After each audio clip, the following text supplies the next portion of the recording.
Hello everybody, I'm Ajit K. Mishra, your course instructor for Essential Life Skills. I'm back with another session on great leadership skills or essential leadership skills. This time I'm going to talk about team development. If you remember, in the last session I talked about self-development, the first important indicator of great leadership skills. This is the second important indicator of leadership skills. Team development, because leadership is all about working in a team, being a team member and leading a team in a certain manner. This is the era of team working. This is the era of team building. This is the era of team delivery. So we cannot think of doing anything or achieving any success in the absence of a team. So the team figures everywhere that we look around. So team is the only reality that leaders can expect today. So therefore, in this session, you'll learn about team development and various team development strategies. But before we do so, we need to understand what exactly we mean by a team. A team is a group of individuals all working together for a common purpose. The individuals comprising a team ideally should have common goals, common objectives, and more or less think on the same lines. So a team is determined and characterized by sameness of thoughts, sameness of approaches, and sameness of goals. But this is not an easy task, the sameness, because a team is comprised of human beings who bring in so many differences to that team. So how do we take care of all these differences? How sameness is achieved? Let's take a look at that. We must have to understand that a team has several values and benefits. The team becomes better at problem solving, because when it comes to problem solving, which is a very, very important challenge to all of us today, we have to solve problems on a regular basis. So when it comes to problem solving, a team can always help us in a much better way. Because when team members or a group of people come together and take up a single problem and try to think about it, its various aspects, the challenges associated with the problem, and then analyze, think about it, there is every likelihood that the team members will be in a better position to offer a better solution to that problem. And science has reinforced the idea that many brains are better than one brain. So when a team is working on a single problem, many brains are involved in it. It may happen that we'll find a solution to the problem faster than when just one brain works on it. So it has been found through several researches and studies that group sizes of 3, 4, and 5 outperform the best individuals. So that lets us know that team problem solving is a better way to solve a problem than individual problem solving. That is one big benefit of a team. The second big benefit of team is that it shows or exhibits a greater potential for innovation. We all are innovative in some way or the other, but when we innovate or we begin to innovate as a team, the power is far more stronger than when it is done individually. So some of the most innovative ideas actually happen at the intersection of human beings who come together. For example, in a team. So diversity, we have to accept, is a well-documented pathway to unlocking new opportunities and overcoming new challenges and learning new insights. And that is the power of a team. If we do not work in a team, if we work in an individual manner, we are the only one who will be taking care of ourselves. But when we work as team members, then we can think of a better and a stronger support system, the social and emotional support system that comes to us in the form of a team. So the well-being of the team members is established when they become members of a team in the form of honest feedback, mutual respect, and personal openness. When all these things are encouraged, team members are more likely to report higher emotional well-being. And that will also lead to less burnout, because there are occasions when a team member can do something for us if we're not feeling well. But imagine, as an individual, even though you're not feeling well, and if you have to perform that task, that will certainly lead to burnout. So a team has its own values and benefits as well. The next important thing is personal growth. While the team grows, the individual members will also experience personal growth. By sharing information and essentially cross-training each other, the individual members of a team can flourish, can do far better. We all have our own blind spots, our weaknesses or weak areas, and our behaviors and strengths that we may be unaware of. When we work as members of a team, there is every possibility that all these blind spots are identified by our colleagues, our co-workers, and then it will help us overcome those problems. Otherwise, as individuals, it may be that we continue with those blind spots unaware of them until and unless we run into trouble and then we realize that we have certain blind spots.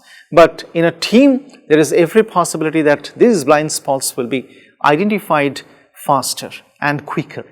So that's the value of a team. That's the benefit of having a team. A very interesting theory on team building comes to us from Bruce Tuckman, who created the stages of a team in a research article he published in 1965. He has identified 5 distinct stages of the team development or team building process. Let's take a look at each of these 5 distinct stages. The first important stage of team building, as suggested or identified by Bruce Tuckman, is forming. During this stage, most team members will be approaching the situation with various attitudes because they will begin to come together. They are brought together, they do not know each other, they do not know what they are going to work upon, why they are here, what is going to happen. They are absolutely unaware of all these things.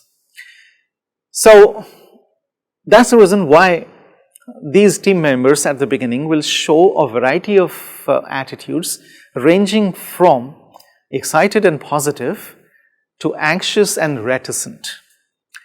Without clear goals, expectations, or roles to rely on, the team members at this stage will be unknown to each other, seeking cues and directions from those around them, because most of them do not know what is going to happen. The next stage is the storming stage. At this stage, differences and conflicts will also arise, and many teams, if they do not take care of themselves at this stage, will ultimately falter and fail at this stage. And it has been recorded, it has been studied. So for leaders, it becomes very, very important that at this stage, we show our ability to manage conflicts and lead by examples. So at this stage, leaders help the team members drop their differences and then align themselves, their attitudes with that of the team, the mission, the vision, the goal of the team. So at this stage, the leader plays a very, very important role. The third important stage is the norming stage. At this stage, the team starts to hit its stride with bumps in the road behind them. That means the conflicts are behind them now. Now the team becomes comfortable. The team members can clearly see the goals of the team, and they understand the tasks clearly, realizing that they are in this together. The team is now able to enjoy and celebrate one another's differences and strengths. Now this is a stage of recognition, and this is where the leaders also play a very, very important role, because they help the team members recognize each other's strengths and they accept each other's differences. So the leader helps the team focus itself on the task. And this is the stage where the leader develops that we-ness in the team members. The leader encourages the feeling of we rather than I. Remember the storming stage where there was a feeling of I. Now that feeling of I has been converted into the feeling of we with the help of the leader. So the leaders are able to solidify the bond that has been developed amongst the team members and focus it towards achieving the greater results for the team. So the leaders play a very, very important role here in strengthening the bond between the team members. And that's exactly where the leaders emerge as great leaders. The next stage in the team building process, as suggested by Tuckman, is performing. Now the team has developed a we-ness, the we culture. So the team has one goal, one shared value now. So this is the moment, this is a stage of performing. So at this stage, the team members are at their most, with the initial development stages complete, the forming, the storming, the norming stages, they can now focus on more complex and challenging tasks involving problem solving and creativity. So as our team becomes more capable and willing to learn, we as leaders should jump at the opportunity to develop, mentor, and coach individuals to realize their own potential at this stage. So the last stage in the team development process is the adjourning stage. In workplaces driven by short-term projects, restructuring or agile environments is very, very important, because this stage becomes more recurrent. Some team members struggle with the idea of continual change, while others see it as an opportunity to move on and learn new skills, because the team experiences an adjournment, an end to its activities now. So in both instances, leaders play an important role in facilitating opportunities for reflection and celebration. For example, a team has completed a project successfully. They can now celebrate, but at the same time, they need to understand that this project is over. So this may also mean that the team is also over.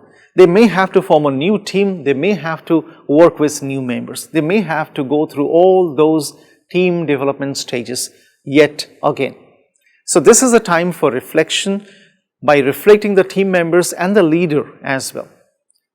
They all can focus on their accomplishments, their strengths, their weaknesses, and the problems that they faced during this process, during the project, and the ways through which they can improve their abilities. So team development, by now you must have realized, plays a very, very important role in the workplace. With that, we come to the end of this session. I'm sure you have taken note of these team development processes. You're going to explore this particular strategy on your own, and you're going to add to your knowledge base. I'll meet you again with a new session to talk about some more important aspects of leadership skills. So thank you for joining me. Bye-bye.